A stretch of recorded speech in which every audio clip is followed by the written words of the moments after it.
guys, I'm Aaron from PhoneDog.com, and Android 2.2 is hard enough to come by on some high-end smartphones, not to mention mid-range phones. You don't really see it yet. You know, Android 2.2 is coming to the high-end stuff. We're still running Android 2.1, 1.5, 1.6 on a lot of mid-range devices. That's one of my favorite things about the LG Optimus S with Sprint. It comes with the Android 2.2 out of the box, and it's Sprint's version of the LG Optimus line. So, you know, feature-wise, it's pretty mid-range, high-end specs are few and far between. It has a 3.2-inch display, 3.2 megapixel camera, but it is running Android 2.2 out of the box. So pretty cool there. You're updated and ready to go when you buy it. So is it the best mid-range device in Sprint? Is it the one to buy? We'll take a look in the full review. And so you can see now that contact's been added, there I am, Aaron Baker, and no additional information. So let's edit that and add a phone number, for example. Just as a sample, 1, 2, 3, 4. And so you can see I have the option to call or text message from the contact screen there. So very typical, very standard Android, not a lot of changes there. But you know, a couple nice features about the Optimus S while I'm thinking about it. Visual voicemail, and it comes free with Sprint's Everything data plan. So if you get that $69.99 Everything data plan, which doesn't require an extra $10 because this is not a 4G device, you get voicemail included as part of your plan. So very nice touch on that front to get something like that for free. Other Android 2.2 changes, Google's News and Weather widget. You know, you've seen that on other devices, but with Android 2.2 comes the News and Weather widget. I happen to like it a lot, and you can put it on your desktop, for example. And you can organize it by news, weather, or news and weather. So let's say we want just weather. I can bring it up on the desktop, and it looks just like that. So you can see once the widget's installed, you can click on it, see the weather forecast for 7 days, and then you can scroll over to top stories, US, sports, a couple of different categories, entertainment, and that's it.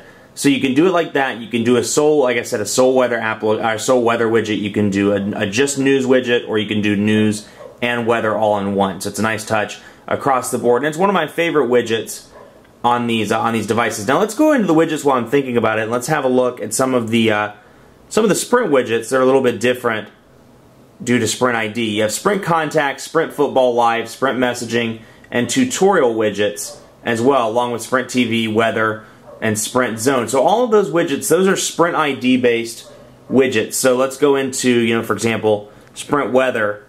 It's the weather widget that you remember from the Kia Ceres Zio, the Samsung Transform, or those two, you know, Sprint ID enabled handsets. So similar there. Messaging is the same. We'll take a look at that. Sprint Messaging, and you can see, so they're pretty clean, decent widgets. Though I'm a fan of Google's News and Weather widget, and you know, some of the widgets that are found on Sense and Moto Blur. But otherwise, you know, they're decent and nice and clean. Let's take a look at the quadrant standard scores and see here what those come in at. And while we're running this, I'll talk a little bit about call quality, speakerphone, things of that nature. Call quality has been very good. I've been pleased with this device. The earpiece is loud. Callers could hear me well. I was able to hear them well. No problems whatsoever there. Speakerphone was good as well. I tested it in 2 coffee shops over the past few weeks, although I don't really know if it counts because it was 2 of the same the same franchise but 2 different coffee shops. So take that as you will. But the speakerphone worked well, and I took it to an EVDO, or excuse me, a Sprint dead spot in South Charlotte, and it worked just fine. Now there were some cutouts. I thought I was going to lose it at one point, but it did maintain the call, both when I was standing in it and then I did a drive-through test as well. So been very good there. EVDO Revision A speeds have also been pretty decent. I mean, it's no 4G by any means. WiMAX is going to blow past this in day-to-day testing. But I've been very pleased with, for what it is, EVDO Revision A, I've been very pleased with it on that front. You know, the Android market's loaded quickly. I haven't had any issues with installing apps. I haven't had any challenges browsing the web. Anything of that nature. It's been pretty clean and lag-free and the entire time. So nice touch on that front. But let's wait and see. Take a look at some of the frames per second as it's loading up here. Wait for that to zoom in. There we go. So we're coming up in the final part of the quadrant standard score. So it'll be interesting to see, as a mid-range device, how does this compare to something like the Motorola Bravo, the Motorola Flipside? A couple of those. Let's see, benchmark results. 418, so just as I thought, right there in that 350 to 550 range that I'm seeing with most of these mid-range devices like the Optimus S, the Optimus T, and some of those other devices, Samsung Transform, things of that nature. So it's right there in the mid-range. Don't expect this to be phenomenal in the performance department, but the fact that it has Android 2.2 allows you to do some cool things like flash, and all in all, it's faster. So before we jump into the speed test app, let's take a look at the camera. It's a 3.2 megapixel camera, no flash, but it does have recording capabilities in addition to still pictures. You know, it's pretty decent for a mid-range 3.2 megapixel camera. I was kind of impressed with it, you know, like I was with the Vortex on Verizon. Granted, that's almost exactly the same phone, but it has the physical camera button, so it allows for autofocus, you know, half press to autofocus, full press to take the picture. So you can see, we'll take a quick picture here, this keyboard. And granted, there's a lot of light shining down right now because I'm shooting the review, obviously. But I've been very pleased. You look at some of the editing settings, focus mode, picture size, you can change picture quality, color effect, you can change your store location, white balance, and your zoom as well. But let's take a look at that picture. And you can see, I mean, you know, again, no flash. It's well lit certainly right now, but no flash, and you can still see the keys pretty well. You can see the white text easily.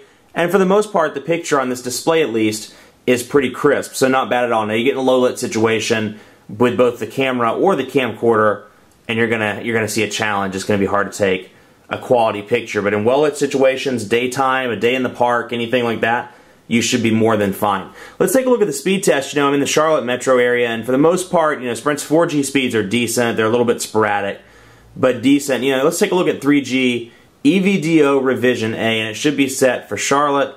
And let's do a speed test now. Now, it's important to note it's 4 o'clock, so you know this is our rush hour between about 3:45 and 5:30.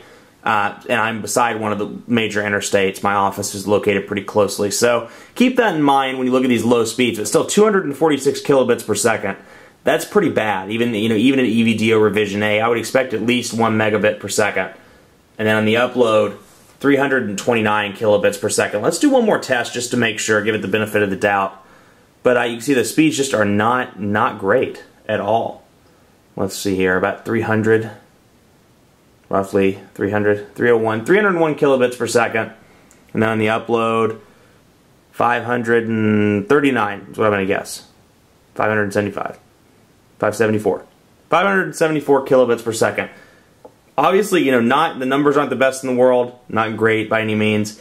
And I've seen this over the course of a couple of weeks with Sprint in the Charlotte metro area where the upload speeds are faster than the download speeds. So not sure what's going on, not sure if it's strain on the cell site. That's something to keep in mind, but could be a number of things, but certainly, you know, not the best speeds in the world. Otherwise, a great device. It's 50 bucks after rebate, and it's a wonderful little mid-range device. Something I'd recommend to family, friends, anybody that doesn't need the highest end device. They don't need an Evo, don't need an Epic 4G, but they want a good entry-level smartphone. The Optimus S, or the T, or the U, or the Vortex, or, you know, your respective one for your carrier. They're great devices. Much more coverage to come on the LG Optimus S on Sprint. Be sure to check out facebook.com/phonedog. Like us. We're giving away 100 iPads, or actually your choice of a tablet. An iPad, a Galaxy Tab, or a Playbook, and you have 1 in 5,000 chance of winning. That's pretty impressive, and it's one of the best contests on the net right now. So be sure to like us on facebook.com/phonedog. Enter our sweepstakes. You get up to 6 entries. It's easy to do. It takes 5 minutes, and who knows? You could win an iPad, Galaxy Tab, or Playbook. Be sure to follow me on Twitter as well, phonedog_Aaron. I'd love to answer any questions you have about this device, anything you've seen me review, why my hair stays the way it does, whatever. Love to hear from you. Thanks for watching. See you next time.